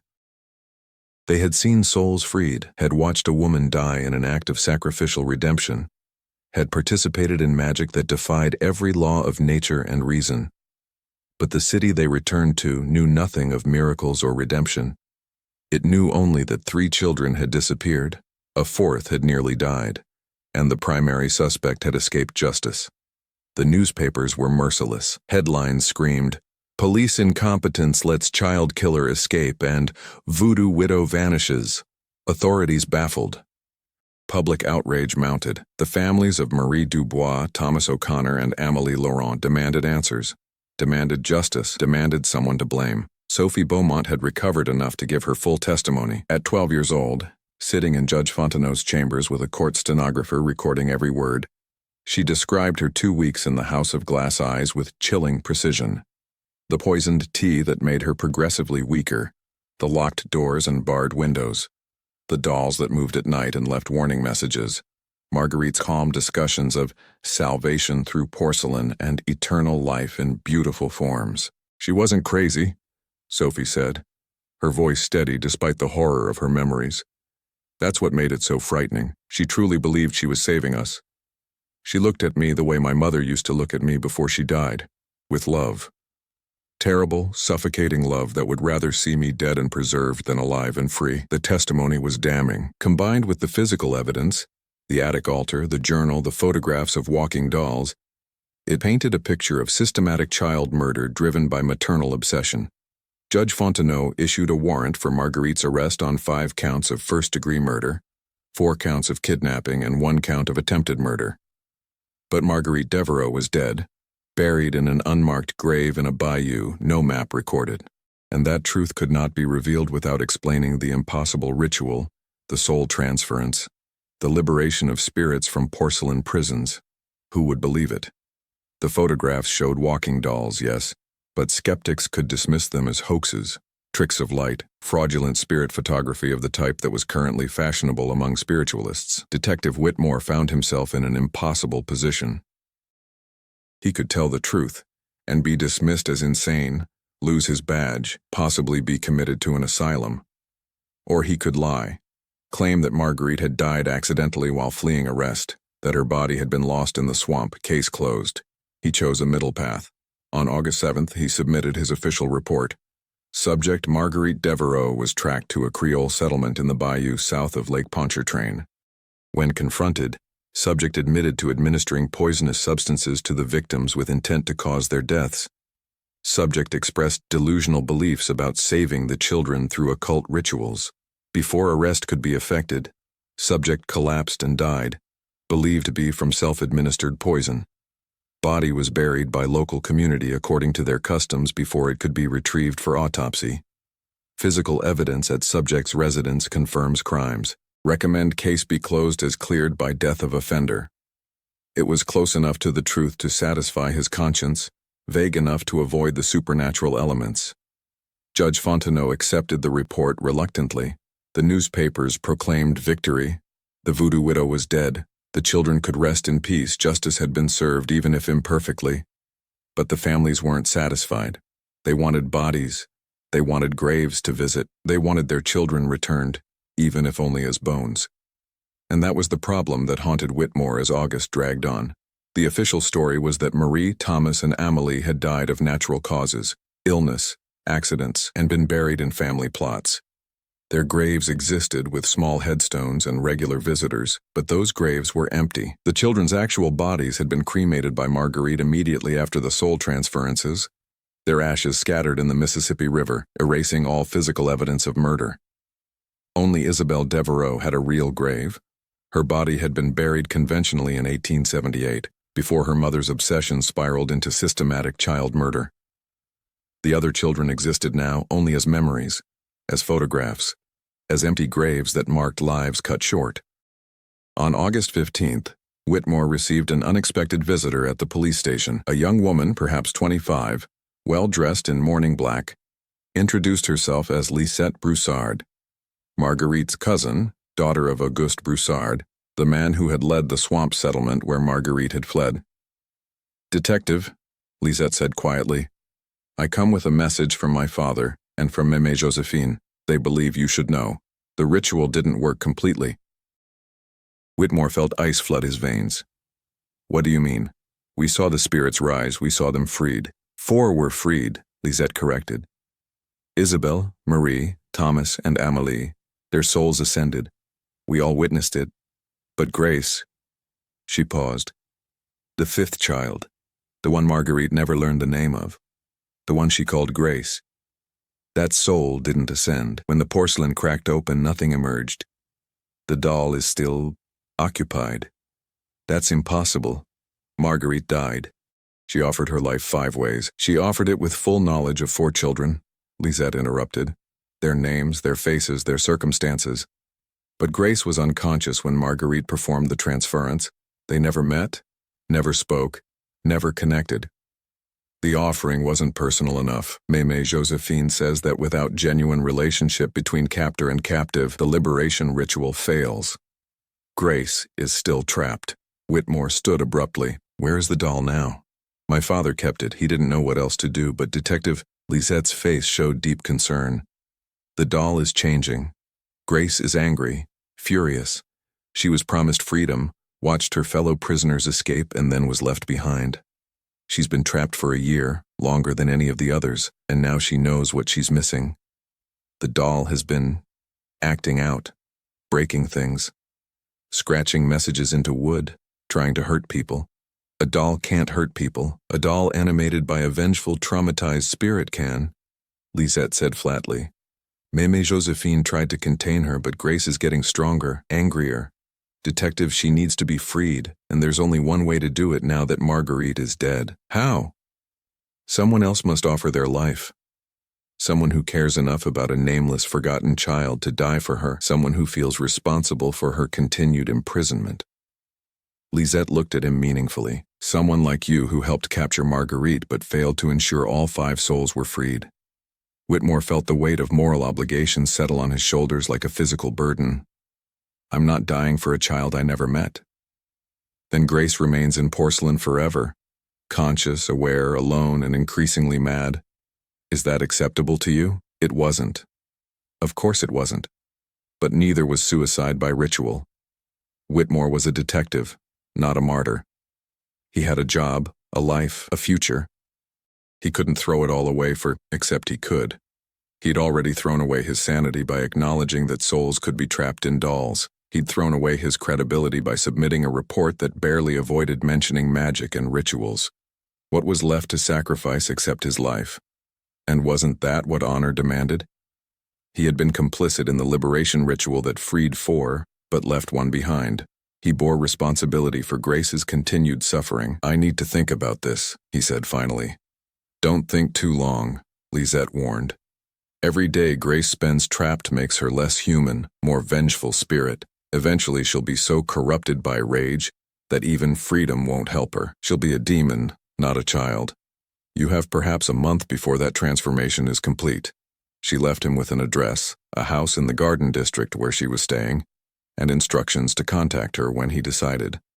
Whitmore spent the rest of the day in turmoil, unable to focus on work, unable to think about anything except a nameless child trapped in porcelain, screaming silently for a freedom that would never come unless he chose to die for her. That evening, he confessed his dilemma to Father Mercier over bourbon in the priest's rectory study. Mercier listened in silence, then said, "The Church teaches that suicide is a mortal sin, but sacrificing one's life to save another is the highest form of love. Christ himself modeled it. The question is, does a soul already dead but trapped count as another worth dying for?" "She's not dead," Whitmore said. "That's the problem. She's alive, conscious, aware, suffering. Just not in her original body. Then morally she's a living person in need of rescue," Mercier concluded. "And if the only rescue available costs your life, then offering that life would be martyrdom, not suicide. The Church would recognize you as a saint, though probably not officially since we can't exactly explain the circumstances. I'm not looking for sainthood, Father. I'm looking for a way out of this that doesn't involve my death.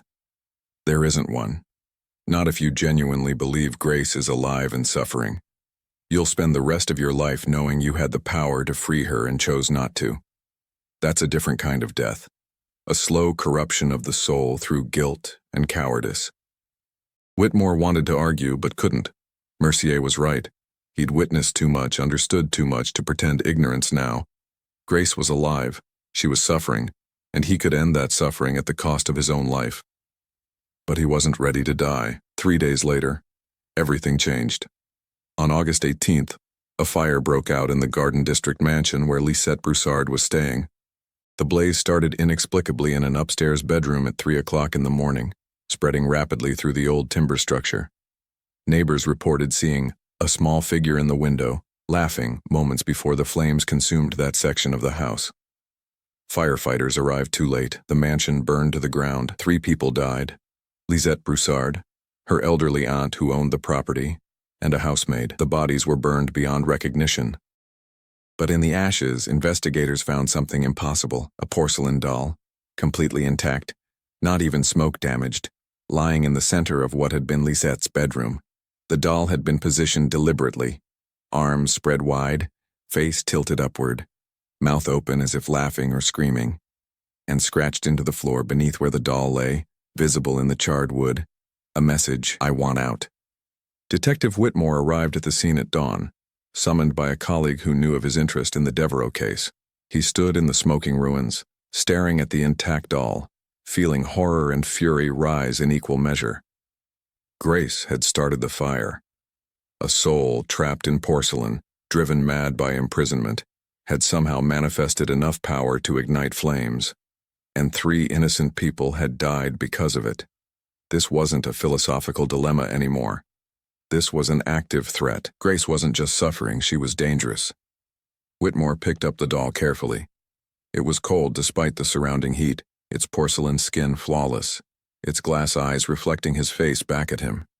As he held it, he felt a vibration, not physical, but spiritual, like holding a container full of pressurized rage. "I'm sorry," he whispered to the doll. "I'm sorry you were forgotten. I'm sorry you were left behind. I'm going to fix this." The doll's eyes, just glass, just inert material, seemed to focus on him, and Whitmore could have sworn he felt gratitude mixed with the rage, hope mixed with the desperation. He took the doll to Father Mercier's church, placed it in the sanctuary, surrounded it with holy water and crucifixes, not to exercise Grace but to contain her until a solution could be found. Mercier agreed to maintain constant vigil, to prevent Grace from manifesting again and causing more harm. But what solution was there? Marguerite was dead. The original ritual required the creator of the transference to offer life. Mémé Josephine had said someone else could substitute, but that person would need to care deeply about Grace, would need genuine love and contrition to power the ritual. Whitmore barely knew Grace. He'd never met her in life, Knew nothing about her except that she'd been dying of scarlet fever when Marguerite found her. How could he generate the emotional connection necessary to power a liberation ritual? The answer came from an unexpected source. Sophie Beaumont. The young girl arrived at the church on August 20th, having heard about the fire and the recovered doll through gossip networks. She stood in front of the sanctuary where Grace doll sat surrounded by protective symbols, and she wept. "I know her," Sophie said quietly. "When I was in Marguerite's house, when I was getting sicker and weaker, the dolls would visit me at night. They'd sit at the foot of my bed, keeping watch. And one of them, the smallest one, with blonde hair and a white dress, she would hold my hand. Well, not really hold it. She'd place her porcelain hand on mine. It was cold and hard, but the gesture was kind. That was Grace. She tried to protect me even though she was trapped too." Sophie turned to Whitmore. "You're trying to figure out how to free her, aren't you? That's why you kept the doll instead of destroying it." "I can't free her," Whitmore admitted. "The ritual requires someone to die in her place. I'm not brave enough." "What if it didn't have to be death?" Sophie asked. "What if it could be life?" Meme Josephine said the ritual required life offered, but maybe it doesn't have to be life ended. Maybe it could be life shared. Mercier understood immediately. "You're suggesting a partial transference. Not moving Grace's soul from the doll into a new body, but connecting her soul to a living person temporarily, giving her access to sensation, warmth, human experience, and then releasing her from that connection into the afterlife." "Exactly," Sophie said. "If I volunteer to be that connection, to let Grace share my body for a few minutes, let her remember what being human feels like, maybe that would satisfy the ritual's requirement. Maybe that would give her peace enough to let go." "Sophie, you're 12 years old," Whitmore protested. "You've already been traumatized by this case. I can't let you. You can't stop me," Sophie interrupted with surprising steel. "Grace saved my life. When Marguerite was preparing the final ritual to transfer my soul, Grace broke the circle. I saw it happen. One of the dolls kicked over a candle, disrupted the symbols. That gave you the extra seconds you needed to break in and stop it. Grace sacrificed her chance at freedom to save me. I owe her." "Child," Mercier said gently, "what you're proposing is dangerous, allowing a spirit to share your body, even temporarily.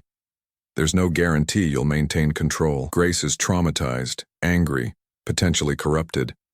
She could harm you from within. Then you'll all be here to stop her if that happens," Sophie replied. "But I don't think she will. I think she's just tired and scared and lonely.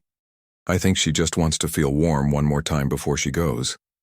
The adults looked at each other, none wanting to authorize what Sophie proposed, all knowing that she was right. It might be the only option left that didn't require someone's death. Finally, Mercier said, "If we do this, we do it properly. We call Meme Josephine from the swamp. We create proper protections. We have multiple people present who can intervene. And at the first sign that Grace is causing harm, we stop immediately. Agreed?" Everyone agreed. Meme Josephine arrived in New Orleans on August 23rd, brought by Auguste Broussard and 4 other swamp dwellers who formed a protective circle. The ritual would be performed in St. Louis Cathedral at 3:47 in the morning on August 25th, the hour of death, the hour of power, the hour when veils were thinnest. The night before, Whitmore couldn't sleep. He kept seeing the faces of those 3 women who had died in the fire, kept wondering if he bore responsibility for their deaths by failing to act sooner. He kept thinking about Grace, a child so utterly forgotten that not even her real name survived.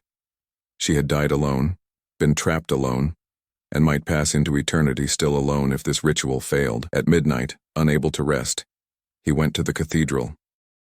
In the dim sanctuary lit only by votive candles, he knelt before the altar where Grace doll sat, surrounded by flowers and offerings left by Sophie. "I'm sorry," he said aloud to the doll. "I'm sorry you were forgotten. You deserved better. You deserved someone to search for you when you went missing. You deserved someone to speak your name, to mourn you, to remember you. Instead, you got Marguerite, who stole your soul without even learning your name. And then you got me, a detective too cowardly to die for you, and that's what the ritual required. I failed you just as badly as everyone else did." The doll, of course, didn't respond. It sat motionless, just porcelain and cloth and glass eyes. But Whitmore felt something shift in the air around him, some subtle acknowledgement of his words. He stayed there until dawn, praying to a God he wasn't sure existed, asking for the wisdom to save a child he'd never met. The Cathedral of St. Louis rose white and elegant against the night sky, its three spires piercing the darkness like fingers reaching toward heaven. At 3 o'clock in the morning, on August 25th, the church was locked, silent, seemingly empty. But inside the sanctuary, candles flickered, casting dancing shadows across marble columns and painted saints who gazed down with expressions of eternal compassion or judgment. It was hard to tell which. 12 people gathered in a circle around the altar. Sophie Beaumont at the center, dressed in white, her young face serene despite the terror she must have felt. Father Mercier in his full vestments, holding a Bible and crucifix. Detective Whitmore with his notebook, documenting everything with the obsessive precision of a man who needed proof he wasn't going mad. Meme Josephine, ancient and powerful, leaning on her symbol-carved cane, chanting softly in Creole. Auguste Broussard and 4 other swamp dwellers forming a protective outer circle. Celeste, who had returned from Haiti specifically for this ritual, her weathered face streaming with tears. And Jacques Devereaux, the spirit photographer, his camera set up on a tripod to document the impossible. At the center of it all sat Grace Doll. Small, delicate, dressed in a white frock that Marguerite had sewn with meticulous care, blonde hair arranged in careful curls. Glass eyes that reflected candlelight, porcelain hands folded in her lap. She looked like a child's beloved toy, innocent and sweet. But everyone in that sanctuary knew better. They had all seen what Grace could do when rage overtook her, the fire that had killed 3 people, the scratched warnings, the malevolent energy that radiated from the doll like heat from a furnace. Grace was not innocent. She was a traumatized spirit pushed beyond endurance, a victim who had become dangerous in her desperation. Whitmore checked his pocket watch. 3:32. 15 minutes until the hour of power, the threshold time when the veil between worlds thinned and souls could slip from one realm to another. Sophie sat on a wooden chair before the altar, hands resting on her knees, breathing slowly and deliberately as Meme Josephine had taught her. The old voodoo priestess had spent the previous 2 days preparing the girl, teaching her meditation techniques, how to maintain her sense of self when another consciousness invaded, how to welcome without surrendering, how to share without being consumed. "Remember," Meme Josephine said now, her voice carrying clearly in the echoing space, "Grace is not your enemy. She's not a demon. She's a frightened child who has suffered beyond measure. When she enters, you'll feel her pain. All of it, all at once. The fear of dying from scarlet fever, the horror of waking trapped in porcelain, the loneliness of watching others freed while she remained behind. It will be overwhelming. You may want to scream, to push her out, to protect yourself, but you must hold her. You must let her feel through your body, taste through your mouth, breathe through your lungs. Give her the gift of being human for just a few moments, and then, when she's ready, help her let go." Sophie nodded, jaw set with determination that seemed too old for her 12 years. "I understand. You're very brave," Father Mercier said gently. "God is watching over you. So is Grace," Sophie replied, glancing at the doll. "She's been watching all along. She knows I'm trying to help. I think she's more scared than angry now. She's scared this won't work, and she'll be left behind again."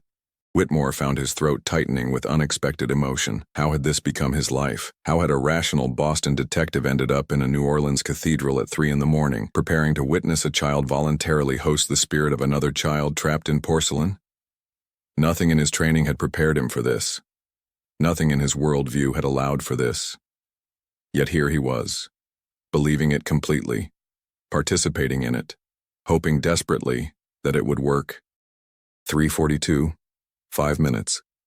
Meme Josephine began the chant, the same ancient Creole words she had used in the swamp when Marguerite freed the first 4 souls. The other swamp dwellers joined in, their voices creating harmonies that seemed to vibrate in the bones, in the stones of the cathedral itself. Father Mercier added Latin phrases, prayers of protection, invocations of Michael the Archangel, petitions for divine mercy. The two traditions, Catholic and Voodoo, wove together in the sacred space, neither contradicting the other, both reaching toward the same goal, the liberation of a trapped soul. Sophie closed her eyes, her breathing deepened. Whitmore watched her face relax, watched the tension leave her young body as she opened herself to whatever was coming. 3:45. 2 minutes. The temperature in the cathedral dropped precipitously. Whitmore's breath suddenly misted in the air. The candle flames bent horizontally, all pointing toward the altar, toward Grace doll as if drawn by invisible wind. The doll began to glow with that same blue-white luminescence Whitmore had seen in the swamp. The light of a soul preparing to move. 3:46. 1 minute. Grace doll lifted her head. The movement was jerky, mechanical, but deliberate. Her glass eyes, which had been fixed on nothing, suddenly focused on Sophie with laser intensity. The porcelain mouth didn't move, couldn't move, but everyone in the sanctuary heard the voice anyway, thin and desperate and achingly young. Please, please don't fail. Please don't leave me. I can't do this anymore. I can't. I won't leave you. Sophie whispered. I promise. Come on, Grace. Come be warm with me for a little while. 3:47. The light surrounding Grace doll intensified until it was almost blinding. And then it flowed, not as liquid, not as gas, but as something else entirely, something visible only because the human eye had no other way to interpret what it was seeing. The light, the soul, the essence of Grace poured from the porcelain vessel, and across the space between the doll and Sophie like water flowing through empty air. Sophie gasped as it hit her. Her back arched, her hands clenched, her eyes flew open, and they were no longer entirely her eyes. The brown of Sophie's irises flickered with something else, someone else, another consciousness looking out through borrowed vision. It's cold, Sophie's mouth said, but the voice was wrong. Higher, younger, inflected with different patterns. Why is it so cold? That's the cathedral stones, Father Mercier said gently. The building holds the night chill. But you, Grace, you have Sophie's warmth now. Can you feel it? Blood moving, heart beating, lungs expanding? Sophie's hands came up slowly, touching her own face with wonder. I can feel, Grace's voice said through Sophie's mouth. I can feel. Oh God, I forgot. I forgot what this was like. Skin, touch, warmth. Tears started streaming down Sophie's face, but they were Grace's tears. Grace's wonder and grief and desperate joy at remembering sensation after so long without it. You're doing beautifully, Meme Josephine encouraged. Both of you. Sophie holding space, Grace experiencing it. But Grace, child, you can't stay. This is borrowed time, borrowed flesh. Sophie is giving you a gift, but it's only a gift for a moment. You understand? I understand, Grace said through Sophie's mouth. I wanted to feel warm one more time. I wanted to remember. I was so cold in the porcelain, so alone, so trapped. And when the others left, when Isabel and Marie and Thomas and Amélie got to fly away, I thought I'd die from the loneliness. Except I couldn't die. I was already dead, but not dead. Trapped between. I know. Sophie's own voice interjected, speaking simultaneously with Grace's, 2 minds, 1 mouth. I'm so sorry that happened to you, but you can fly away now too. You don't have to stay trapped. I'm showing you that being alive is beautiful, but Grace, so is being free. Let me help you let go. I'm scared, Grace admitted. What if there's nothing after? What if I let go and just stop? Father Mercier knelt before Sophie, looking directly into those flickering eyes that were both Sophie's and Grace's. There is something after, he said with absolute conviction. I'm a priest. I've spent my life studying what comes next, and I promise you, child, there is light, there is love, there is rest. The others are waiting for you there. Isabel is waiting. She told me to tell you. Come home. Isabel? Hope flooded Grace's voice. I'll see Isabel again? She's right there, Meme Josephine said, pointing to empty air beside the altar. Except it wasn't quite empty. Whitmore squinted and thought he could see something. A shimmer, a suggestion of a small girl with brown curly hair, reaching out her hand. She's been waiting for you all this time. She won't leave without you. None of them will. They're all there, waiting to take you home. Sophie's hand lifted, reaching toward the shimmer. I see them, both voices said in unison, wonder transforming Sophie's face into something radiant. They're beautiful. They're so beautiful. And they're smiling. They're not angry I took so long. They're just glad I'm finally coming. Then go. Sophie's own voice said, dominant now, gently pushing. Go with them, Grace. Thank you for protecting me. Thank you for being brave. Now let me be brave for you. Let go. I'll hold your body safe while you fly. Will you remember me? Grace asked, her voice already fading, already becoming distant. Always, Sophie promised. I'll remember. I'll tell people about you. You won't be forgotten again. The light began to pull away from Sophie, gathering itself, coalescing into a shape that hovered between the girl and the altar. The translucent form of a child, perhaps 6 years old, with blonde hair and a white dress, smiling through tears. Grace's spirit turned to Detective Whitmore. Thank you for trying, she said, her voice no longer coming through Sophie but hanging in the air like music. You didn't know me, but you tried to save me anyway. That matters. I'm sorry I wasn't braver sooner, Whitmore said, his own voice breaking. I'm sorry you had to wait so long. You're forgiven, Grace said simply. Then she turned to the shimmers of the other 4 children spirits, took Isabel's outstretched hand and smiled with pure, uncomplicated joy. I'm ready. The light intensified, grew warmer, shifted from blue-white to gold, and then all 5 child spirits rose. Not dramatically, not with fanfare, but gently, naturally, like dandelion seeds caught by wind. They floated upward through the cathedral ceiling, through the physical barrier as if it didn't exist, rising toward whatever came next. Their light lingered for a moment, beautiful and warm, and then faded.